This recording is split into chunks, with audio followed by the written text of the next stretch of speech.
आपण पाहत आहात क्राईम अंकुश न्यूज। भाजप सरकारकडून घाई गडबडीत आणि हुकुमशाही मार्गाने राबवण्यात येत असलेल्या स्पेशल इंटिग्रेटेड रिव्हिजन सर प्रक्रियेच्या विरोधात काँग्रेसच्या ज्येष्ठ नेत्या सोनिया गांधी, विरोधी पक्षनेते राहुल गांधी, काँग्रेस अध्यक्ष मल्लिकार्जुन खरगे, खासदार प्रियंका गांधी, खासदार प्रणिती शिंदे यांच्यासह इंडिया आघाडीतील सर्व प्रमुख नेते मकरद्वार संसद भवन येथे एकत्र आले आणि केंद्र सरकारवर तीव्र निशाणा साधत जोरदार आंदोलन केले। यावेळी सर वापस लो, सर पर चर्चा करो, प्रधानमंत्री संसद में आओ, तानाशाही नहीं चलेगी अशा जोरजोरात घोषणाबाजी करण्यात आली।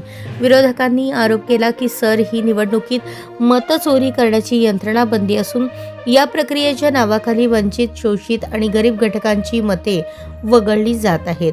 लोकशाहीला घातक ठरणाऱ्या या कार्यपद्धतीद्वारे निवडणुकीचा उघडपणे गैरवापर होत असल्याचे विरोधकांचे म्हणणे आहे। सरच्या माध्यमातून लोकशाहीचा विनाश केला जात आहे, नागरिकांचे हक्क हिरावले जात आहेत। ही हुकुमशाही आम्ही कधीही सहन करणार नाही। लोकशाहीच्या रक्षणासाठी आमचा आवाज सतत उठत राहील असा ठाम संदेश इंडिया आघाडीने दिला। संसद परिसरात झालेल्या या व्यापक आंदोलनाद्वारे इंडिया आघाडीने स्पष्ट केले की सर प्रक्रिया तत्काळ थांबवून देशातील मतदारांचे हक्क अबाधित राहतील याची खात्री करण्यासाठी ते निर्णायक लढा देणार आहेत।